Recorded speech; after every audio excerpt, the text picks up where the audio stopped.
Hello, everybody. How are you guys doing?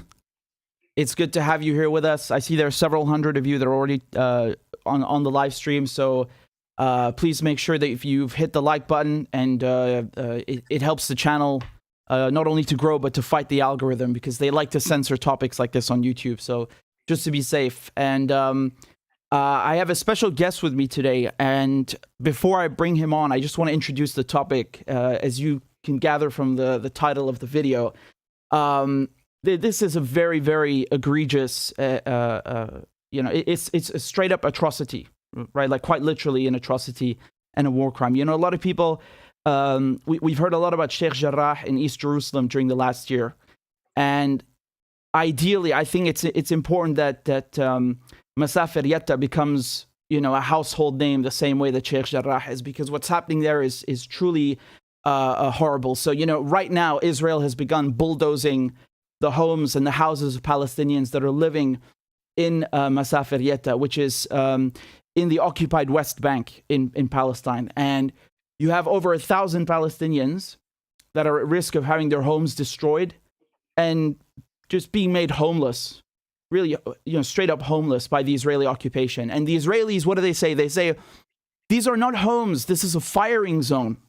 Right? So basically, the Israelis say that this is a place for the Israeli military to train, right? And that it's not allowed for civilians to live here.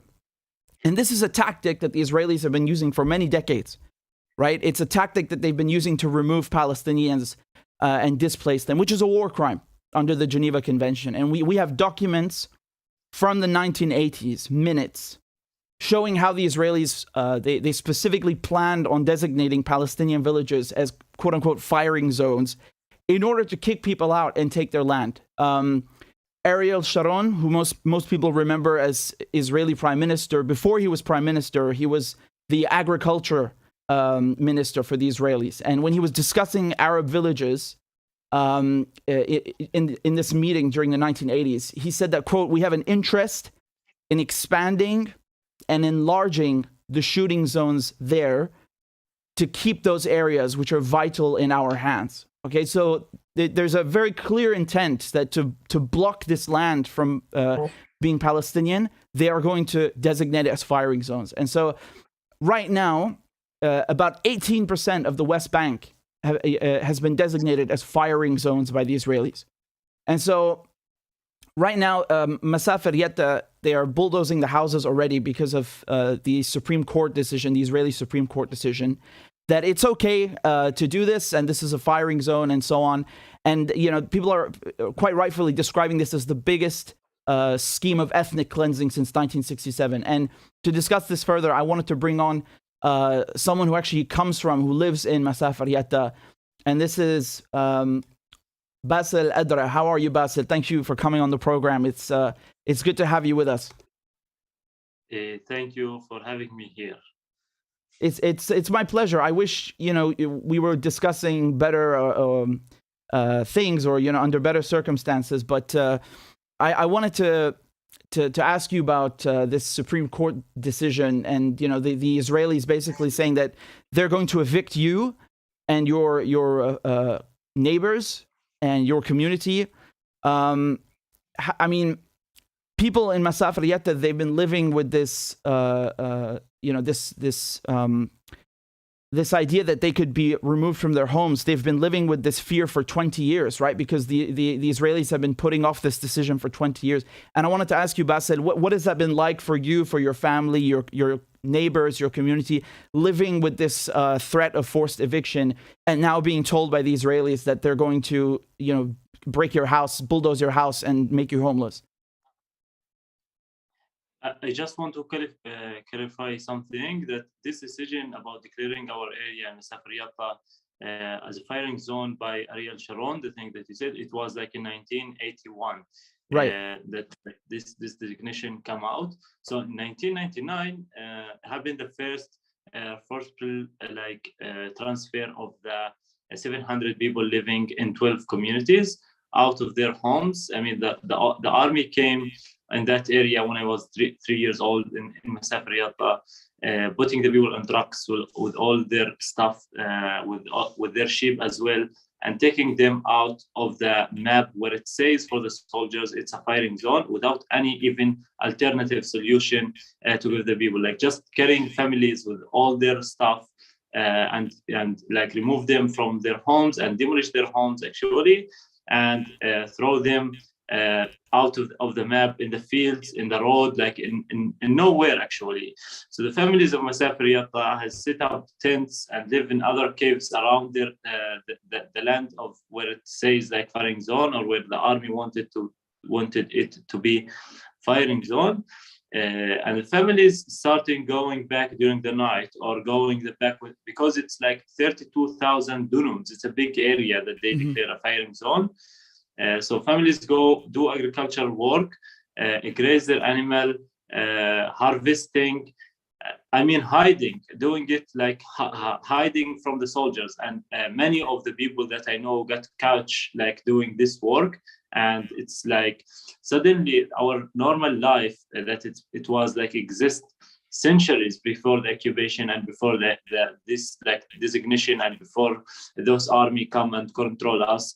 Our families have been living this simple life as farmers in caves and shepherds, and doing the agricultural work has become illegal, and they have to hide during the night or during the day when the army in the other place they go to other land and cultivate it and a lot of those people that I know got caught doing this work, and many of them got beaten and arrested, and their sheep has been confiscated, and their tractors that they transfer water.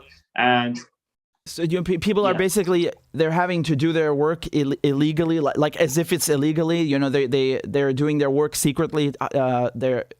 Because they're not allowed to go back to their homes, so they have to come at night and do this work, hiding from the soldiers, and that's what's going on. Exactly, that's what happened for the 6 months of the first bill transfer in 1999 until March 2000. There was a temporary court decision that the people allowed to go back to their land. Okay. So in that day, people go back and start build tents and shelters for their sheep and stay there. Since then, when the occupation court allowed them temporarily to go live in their land and to cultivate it, the army has increased the violence, the attacks against us in Masafar Yatta. Within the time that the people go back to their land, 5 illegal outposts for Israeli Jewish settlers started taking place in our land here in Masafar Yatta and expanding since then every day. I see them. I grow up by seeing these settlers attacking my father, my neighbors, my families, and physically chasing shepherds, attacking the school students, like my friends who come to school. Many of them got injured and beaten up by the settlers' stones and settlers' sticks. And the Israeli settlers are coming and beating you. So not just the soldiers, the settlers as well. This is what's going on, actually. This is what's going on. In the 80s, with the designation of declaring our area as a firing zone area, has Israeli created 4 main big settlements in the area of Masafar Yatta. And in the 2000, when this firstly eviction happened and the people temporarily go back live in the land, Israel create also 5 what they call illegal outposts. Settlements, it's illegal for the international law and legal for what they call it Israeli law. Outposts are illegal for both of them, for the international law and for the Israeli law. But it's a lie. Israel is providing every structure for the settlements and the outposts: water, electricity, paved roads, schools, every service they want. They take it. The state built it for the settlers on our land, while we are prevented to have any of these structures on our land. And if we apply for permissions, we are not allowed to take it. Almost every permission request that we apply, we refuse to have it. So the only solution we have is to build. So, I mean, basically, just so we are very clear on this, what's happening is the Israelis are providing, like you said, all these services like paved roads and access to the water lines, the electricity lines for the settlers who even, or these at these outposts that even for the Israelis are technically illegal, but for you, they say no, permission denied. And I saw the videos that you posted from Masafar Yatta. They destroyed the roads also, which is part of infrastructure, and they've also disconnected people from they've disconnected Palestinians from the water and other infrastructure. Is that correct? Yes, exactly. So they prevent us to have all the infrastructures, and they're provided for the settlers. It's very clear. I mean, we are under the threat of forced transfer to make more rooms for those settlers and settlements to grow. Wow. Yeah, and I just, if you'll allow me, Bassel, I just want to pull up this map so people can maybe get an idea, what areas we're talking about here. So again, this is the occupied West Bank in Palestine. And Masafar Yatta is down here. You can see the Israelis, it's so dehumanizing because they completely remove the name and put firing zone 918 like it's some kind of office or something, like some administrative designation. It's quite egregious. And I wanted to ask you also, Baz said, in terms of the logic here, the Israelis, they basically tell you that you are not permanent residents in this area. I mean, how does that work? Because could you maybe tell me a bit more about you and your family? Because your family and your neighbors, you've been there for hundreds of years, right? So multiple generations. And the Israelis, they say that they don't accept the proof that you live there. What does that mean? Exactly. So the families like us and the local council, everyone, also the lawyers, have been providing all the evidence for the Israeli occupation court about our existence here in Masafar Yatta for hundreds of years. At least we have like aerial footage from before the 48 proof that there is structures of the Palestinians living in Masafar Yatta. The court has said, for example, in that sense, yes, there is like a footage of structures that exist there, but we don't know if there were people living in. And in the one sentence has come out like in the court decision saying because they designation our area firing zone in 1981, we did appeal only in the 2000, and after 23 years of legal battle that we were fighting to save our land, they said that we brought up this evidence very late, like only after 20 years of the designation, and took them 23 years to think about what they're going to decide and to say this thing that we come late, and they deciding this after 23 years. It's not late. So there's no any justice here. Just like it's even not judgment decision for us. It's just a political, because it started right. Political, as you say, a minister who decided to not let us keep living in this area, for the sense to not make a connection between the Palestinians in the 48 where they are living in Negev and us as Palestinians live in West Bank. So they have to create this.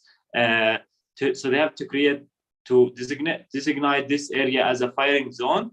So the decision of the court is also political decision, which is just to support that decision by kicking us out of this land, and we for them we can't keep living in this area. So any decision they create is just political. Ethnically cleansing us from here. It certainly seems that. I mean, to put it mildly, and I get the feeling, and I'm sort of asking you as this as a question. Of course, it's the Israelis say that you can fight this in the courts and you have legal recourse. Do you feel that this whole legal process has been fair and transparent, or is it again political, as you just pointed out? Because I have my own reservations, but I'm asking you what you think. I just want to tell the people that the laws that they oppose on us, it's occupation law. I grow up under a military law.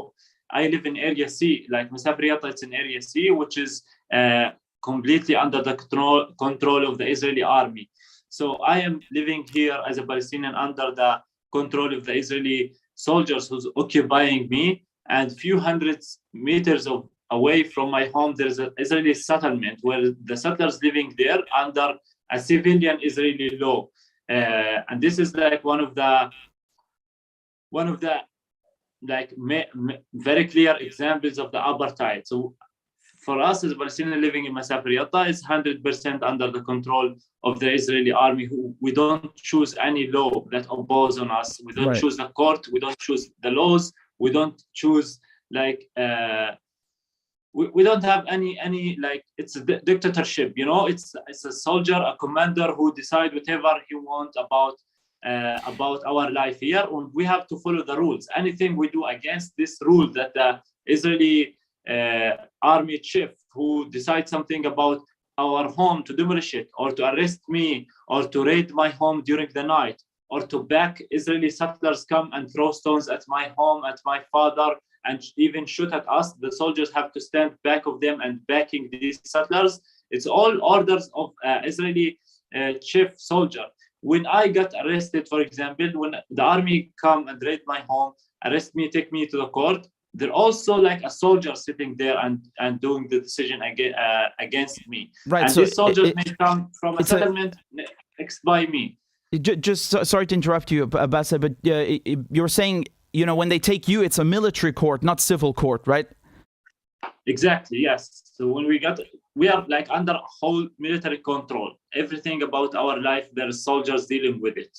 They're deciding if we allow to build or not. They're allowing if we allow to go out of our village or not. They're gonna set up a checkpoint now in front of my village and not allow any of us to go out. And that happened a lot of time and all the time happen, or to make us wait.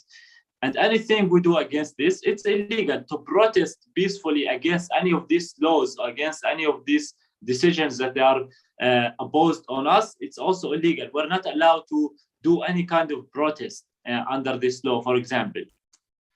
Bassett, I just want to show a video that you posted on Twitter.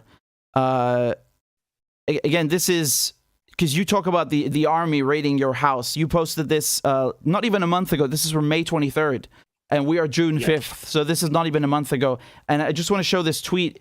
You said that, quote, "I'm shaking. The wind is so strong outside. Now the occupation army invading my home and many other homes in my village for over 2 hours and still going on. They already damaged one door to open it." So I'll just play this video here, and can you maybe tell us what's going on in this video?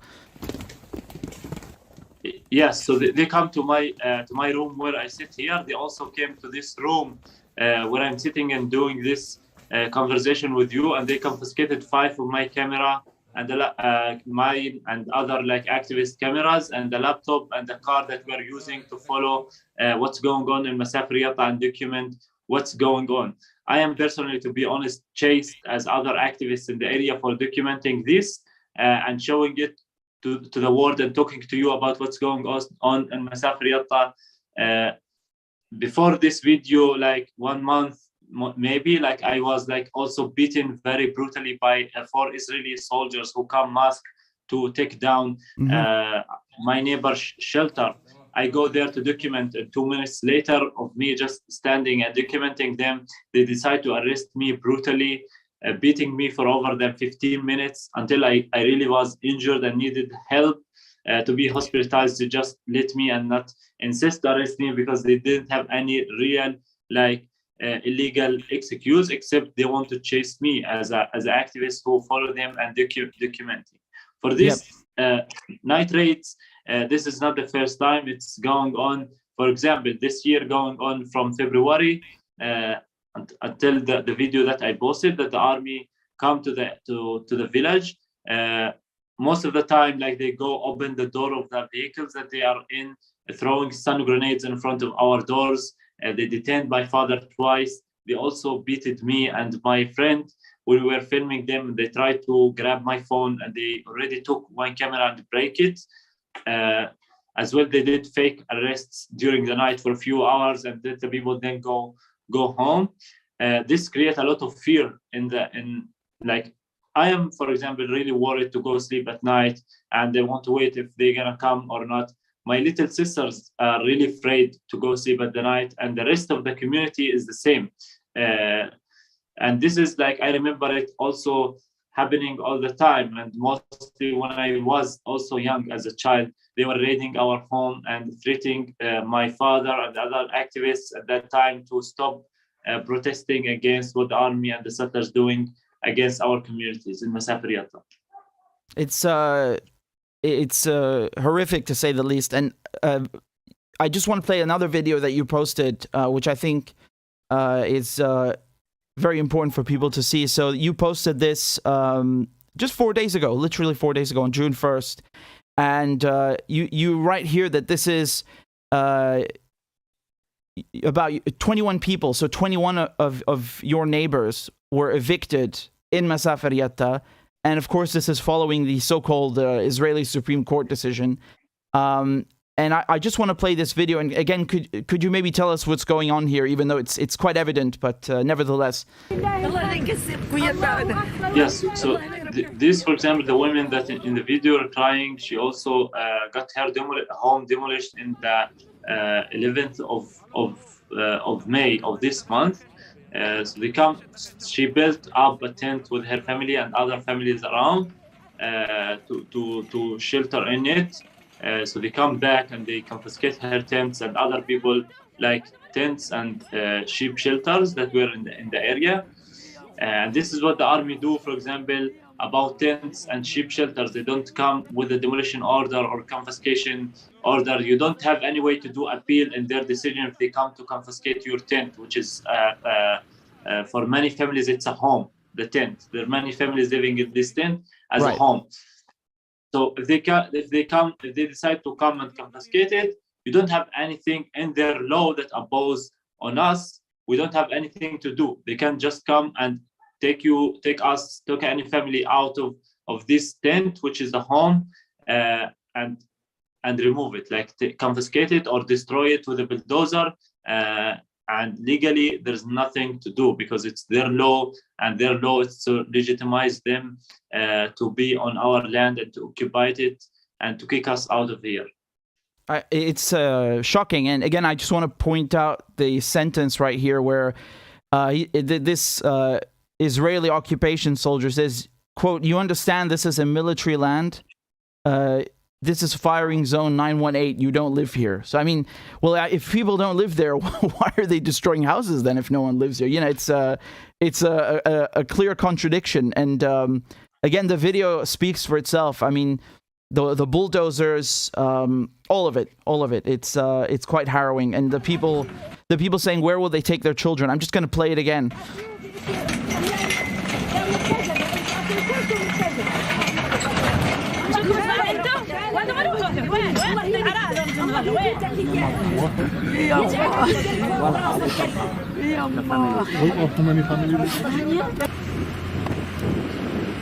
احنا 100 سنين انها على الفاضي بتغني بحالك مش راح نطلع 15 ילדים אילן גרים פה. אנחנו מבינים טוב מאוד מה המינהל האזרחי עושה. So again, I mean, thank you for posting this and all the other things that you're doing, Bassel. I want to ask you, in the last week or so, or shall I say in the last three, it's been about a month since this Supreme Court decision. Could I just ask you how many people the Israelis have, displaced in Masafar Yatta? How many of your neighbors, how many homes have they destroyed? Because I know here you wrote 21, but that was just on one day that they made 21 people homeless. Do you have a rough estimate how many in Masafar Yatta? So people under threat of forced evacuation, over than 1,300 people. The people who even lost their home in these demolitions that we're showing, they're not leaving their homes. They're living in caves that digged hundreds of years ago, which is a lot of them not even okay to live in it because of the nature, because they are digged in the stones. But people keep even like steadfast living there. When they lost their rooms and their tents, they set up new tents and living there. But the structure that have been wiped out since the decision, there are like over than 30 structure, and a lot of like all the structure that the people built, tents, rooms, schools, roads, water pipes, solar panels, are all under threat of demolition and destroying by the Israeli occupation soldiers. I would just want to tell you that the structures that we are building in Masafar Yatta are very, very simple. A lot of them not enough. The water is not enough, but they even come and cut water pipes. They confiscated twice a mobile clinic, which is come to give service for the people once a week. This was confiscated. Also, a clinics that give a service also once a week under the threat of the demolition. So it's like really very simple structures just to make the life of the people easier than the army putting, and the army come and put the people in very harsh conditions. While the settlers, as I mentioned and pointed out, it's very important to keep till they are illegal for all this international community, and they always like send statements and condemn to the Israeli government about it. But they are like threatening us first by stealing our land every day and build on it. And second, physically, we are under the threat of Israeli settlers' violence every day. And the soldiers who's in the area, who's controlling our life, they're in their rules, they just have to back the settlers when they are acting violence against us. And they don't have, as they're claiming in their rules, to stop the settlers from attacking the Palestinians. Yeah, so I wanted to ask you about that. Could you maybe tell us a bit more about these settlers, like, because I've seen many reports, not just in Masafar Yatta, but in general, of settler violence against Palestinians. How has it been for you in Masafar Yatta? How often? And I think you touched on it, but I was going to ask you, what do the Israeli soldiers do when they see in front of them settlers attacking Palestinians? I mean, from what you said, not much, right? Yes. So, like for example, I want to give like and to tell a story about happened like last September, which was almost the most fear and dangerous situation I've been in the settlers' violence. There's a community in the map that you showed called Mufaggara in Masafar Yatta, which is very nearby from me. It's the right next village from my village. And it is between like two outposts. The settlers like built two illegal outposts in the hills, and this village located like in between these two outposts. And in the Jewish holiday, which is they mostly use it their holidays in gathering and planning pogroms against Palestinian communities in Area C, in Masafar Yatta, and Jordan Valley, the area of Nablus. And everywhere there is settlements. This is what mostly they do. Like they gather in their holidays, mostly Saturdays and also other Jewish holidays. So that like 28th of September 2021, I got a call by a shepherd telling me there is dozens of settlers who come to attack me and my goats. He was like running, and I was like, I took my camera and started to run to their direction. It took me like 15 minutes. Mm-hmm. I also, other activists who come with me with their cameras and other people who start to run to that direction. When I was running, I got another 2 calls from the residents of the community itself telling me the settlers are coming to our homes. I ran there. I stand in a place like near the first home of that community. I saw like over than 60 masked settlers with sticks, slingshots, and guns, throwing like stones and running from home to another, smashing windows, doors, water tanks, cutting water pipes with their knives, and stepping like goats. And that like 3 of them died and 10 were injured. Also destroying all the vehicles in the area, in that village, like over than 20 vehicles, also tractors. The people I saw like by my own eyes running away. Like it was really a scene from the Nakba, I've been hearing from the old Palestinians telling about the Nakba, the people really were like mothers and children were running in the valley. And all this scene, there was Israeli soldiers who's backing the settlers, and any Palestinian trying to confront these settlers and to kick them out of their home by throwing stones or defending themselves. The soldiers shooting like 5 fire-life bullets and stun grenades and tear gas, even inside the homes. I see like tear gas were shooted. That the result of that were like 12 Palestinians who got injured, including a 3-year-old child who was sitting in a room with his residents. The settlers throw stones from the window, and they broke the window and keep throwing stones at the children. And he got hit by a heavy stone in his head. He was hospitalized for 3 days. The video that I shot, it was like 3 to 5 minutes that I document this pogrom that was taking place. It was the only evidence to prove that there was a pogrom committed by Israeli settlers and soldiers against the community. That makes, I mean, just 3 to 5 minutes, because there was like over than 10 settlers who carried their sticks and start to chase me because of the camera, and hardly I really escaped from them and not make them to catch me or the camera. That video that I document and was posted out make the Israeli foreign minister to condemn this act by the settlers, and other like Israeli minister to condemn it in Twitter, but just on Twitter in front of the international community. But on the ground, the settlers' violence has increased. More outposts have been taking place, taking more land and built up in Masafar Yatta, for example. And the state of Israel, I mean, this government trying to show the international community that these just bad groups, you know, who decide to act in violent way, and the good government is dealing with it, which is very big lie. The government and the army is supporting the settlers in every step they take, and one of it is the violence that they act against us. And the army is investing in this situation, because the goal of the army, it's very clear by the court decision, by evacuating us and making the settlers come and attack and smashing our properties and make us live in fear and in unsecure situation, to tell us that there's no one who's protecting us. There's the international community diplomats who keep sending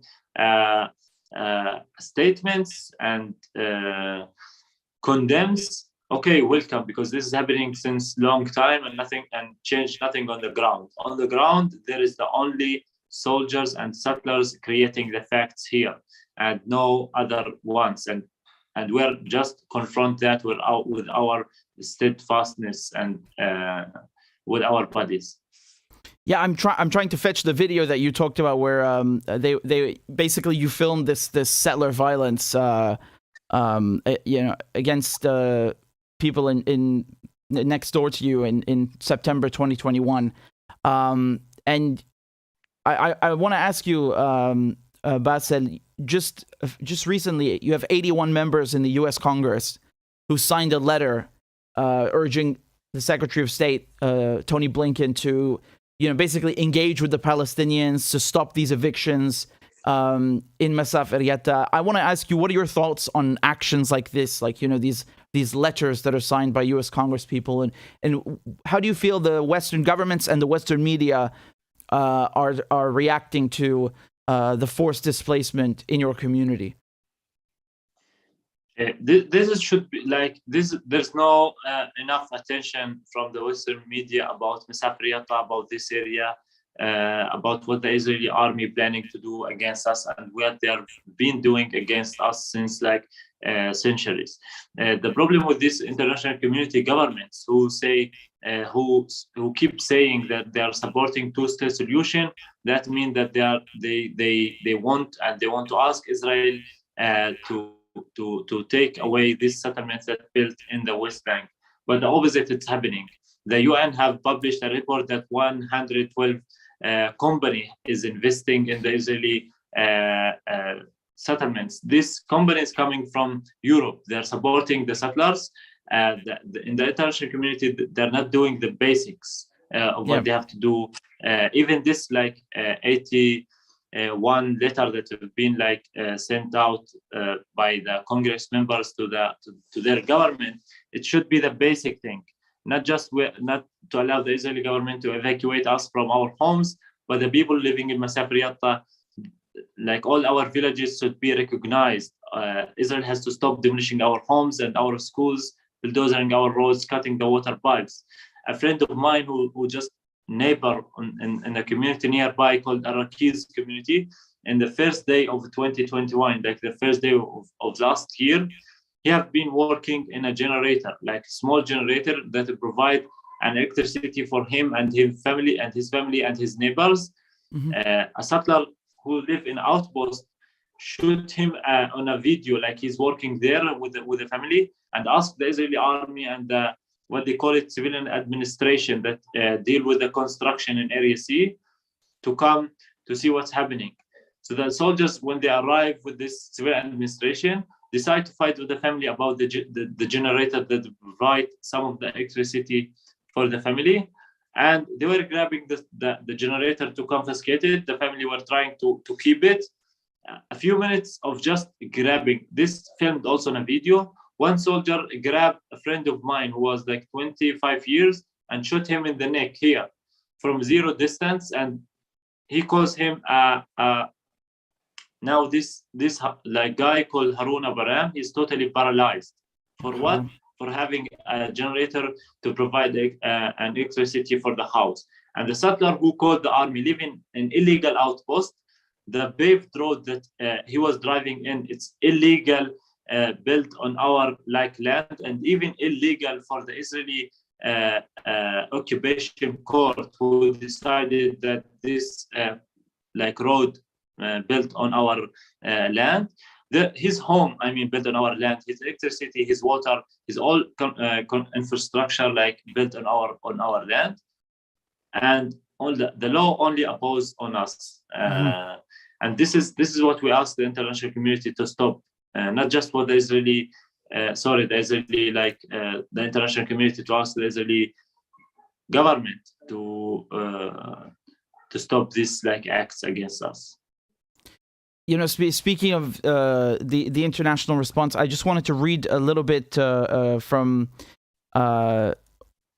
This is from Michael Svard, who's an Israeli human rights lawyer. So he posted this following the decision about Masafar Yatta, and he commented on what the judge ruled. And I just wanted to read very quickly what the judge said, because he's basically translating it. And he says, quote, the ruling about Masafar Yatta rejected the claim that the prohibition of forcible transfer, which is set forth in international law, is customary and binding. The judge ruled that this was a treaty norm, that is one that expresses agreements between states and is not enforceable in a domestic court. And so underneath, he kind of explains what that means, right? Like, he said that beyond the fact that this is a cruel decision, this is embarrassing as a legal error. It's like saying in political silence that denying the claim that freedom of expression is a principle of democracy.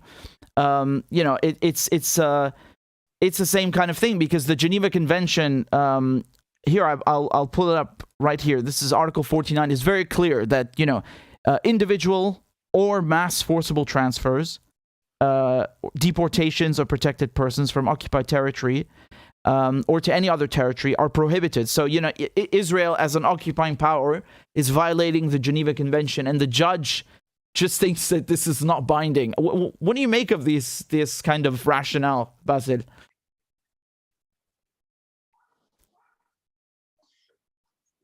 This is a colonization that continues. It's never stopped. It's chasing us as the Palestinians everywhere, and everywhere we ask the international community to act seriously to stop it, to stop the Israeli government what they are doing. They claim they are a democratic state, that they are respecting human rights, but they are acting like an apartheid way. Like all the human rights organizations almost make it very clear that it's an apartheid regime that's going on, and taking us also and making this decision about Masafar Yatta, it's also another proof and another evidence that they want to evacuate like over than 1,300 people for the army to do trainings, which is very brutal tool and a big lie. It's only colonizing our land and taking us as Palestinians from Area C toward Area A, where is the big Palestinian cities. So they have the land for the Israeli settlers. Yep. Yeah, it certainly seems that way. And again, I wanted to show just quickly. This is from the United Nations, from OCHA. It's not the most recent map. It's from 2012, but nevertheless, it sort of shows in general the designated firing zones, right? So basically, land that Israel has taken from Palestinians in order to supposedly train the Israeli army. Well, I mean, you can just see in orange, right? This bright orange. It's absolutely enormous, right? It's not a joke. It's 18% of the West Bank for training. I mean, I actually wanted to ask you, Bassed, because they say it's a firing zone. Have you ever heard or have you seen any training at all? I'm just curious because maybe I thought because they're waiting for the court decision, maybe they haven't done any exercises or military training. And we, as you explained, it does seem to be just an excuse. But have you ever heard of or seen any Israeli military training in or near Masafar Yatta? I just want to point it out that for the last report for Kerem Nabot, which is the Israeli also human rights organization, and follow up these things, it is 30% of the West Bank now it's a firing zone for the Israeli army has declared a firing zone. It's 30% of the land. And for that report also says 80% of this firing zone are not used by the army for the trainings. I just want to tell you also in Jordan Valley, there's many of illegal outposts are built in the firing zone. And here in Masafar Yatta, there is 3 illegal Israeli outposts even built in the firing zone and provided with all the infrastructure that we're talking about. Here in Masafar Yatta, no. Last year they make one training of passing between two communities, and we're very sure it's just to show to their government that for the court, that they are using the land. And in very very long years that happened. I only see it last year happened, and maybe happened as people telling me in 2013. But a lot of it's used by the soldier to bother the people and to make a pressure on the Palestinians living in this area to go out. So a lot of it has been done by going in the houses during the night, taking people out and doing fake research inside the houses and the tents and the caves. Yeah, I just wanted to underscore what you just said, that it's 18% of the West Bank, but 30%, as Bassed pointed out, of Area C. So I mean, it's absolutely enormous. It's unfathomable. And I want to ask you, Bassed, have you actually ever had any direct experience with settlers? I mean, face to face, because the ones that you told me about in September 2021, I mean, that was really a pogrom, I think, as you described it. I was just curious, because sometimes you see settlers speaking and trying to justify why they're in Palestine. Has that ever happened to you? Have you ever spoken to them face to face, or have they spoken to you face to face? Mostly they don't speak. They only really just dealing violence come mouth on their faces and attacking or shepherds or school students or us as a Palestinians living in this area. But they sometimes shout and scream that only that God gave them this land. They're gonna kick us out of here to Jordan or to Syria or to Lebanon. This is their ideological. This is how they talk when they talk. Yeah, I just wanted to say that I think it's from the video that you filmed of the settlers where they're masked and as you mentioned, coming to attack Palestinian villages. Again, it's sort of it's just one frame of the whole horror of it. And Bassed, could I ask you, because you're also working as a journalist, you mentioned that the Israeli army, the occupying army, came into your house and they took your cameras and your laptop as well, because you're documenting everything that's happening here in Masafar Yatta. Yes, that happened last December. That they invade my home here and took five cameras and one laptop and the car that we're using, like to move in the area and follow up and to do documentation. That like happened, and as well like in the beginning of Corona, March 2020, I was really also brutally attacked, and they took and break one camera of mine and took the memory card that I was filming them chasing away a shepherd as well with two settlers who was like in the area. I am not the first one, but as I mentioned, like activists and journalists in this area are chased by the Israeli soldiers and settlers because they hate like that we are filming them and showing what the reality of what they are doing. So yeah, like violations against people who carry camera and film them are always happening in this area. Yep.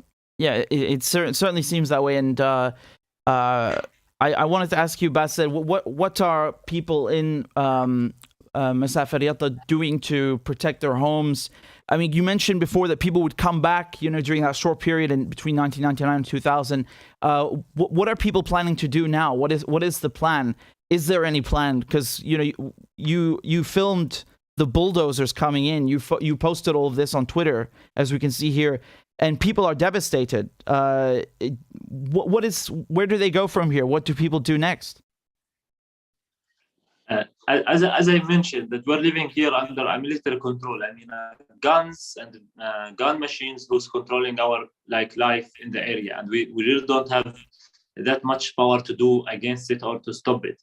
So one of our plans and one of our targets is the international community, because that's where we see the success of our struggle in this area to keep living in our home, by reaching the international community, which is gonna we hope make pressure on their governments, and in the result their governments make serious pressure on the Israeli government to stop this against us.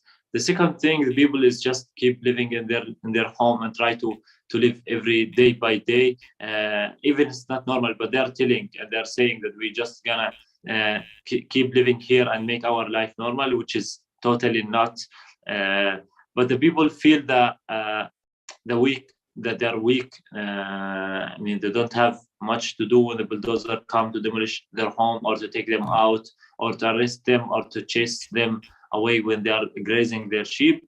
But they keep steadfast. I mean, to keep living in this harsh condition that the army come bulldozer our homes and no roads, no electricity, no water, damaging all like infrastructure that the people of Masafar Yatta try to create. Facing these conditions is also one of our plans. And is there anything that people can do to help? Anything the viewers can do to help? Because you mentioned targeting the international scene. I mean, is there anything at all that they can perhaps do to alleviate the situation? Yeah, we're calling in journalists to talk about it and to write and to share what we're writing, to publish about it. Even people on their social media, also on the ground, we have also plans to do. One of them is protesting peacefully against this designation. I mean, internationally also people can protest, can send letters to their representatives in the parliaments, writing about it in social media, talk about it in their schools, in the universities, in their work, among their friends. We want people to keep talking about it and make pressure. Absolutely, and I've no doubt that people will. You mentioned sharing what you're writing. Where can people follow your work, Bassel? Because I know you have a Twitter, which I'm going to put up on the screen right now. But you're also writing, I think, for 972 magazine. Is that correct? Yes, I write it for 972 magazine. Okay, so I'll put a link to that as well. On social media, like Facebook, Instagram, and Twitter. There you go. So that's Bassel's Twitter, and again, he's been posting literally first-hand, footage of these attacks on Palestinians in Masafar Yatta by the Israeli military, by the occupation, by the Israeli settlers, and it is having an impact without a doubt. Bassel, again, I'm very grateful for your time. Is there anything else that you wanted to say directly to the viewers, or anything else you wanted to touch on? Thank you for having me. And again, I want people to not forget the issue of Masafar Yatta, and to keep talking about it everywhere, whenever they can. Absolutely. And again, I'm very grateful for your time, Bassel. We will keep in touch, you and I. And I will, of course, do my part to keep Masafar Yatta at the forefront of the news cycle, if we can say that. So again, thank you very much, Bassel. I appreciate your time. Take care, and Allah ma'akum. Be safe. أكيد معك. شكرا. Bye-bye. مع السلامة.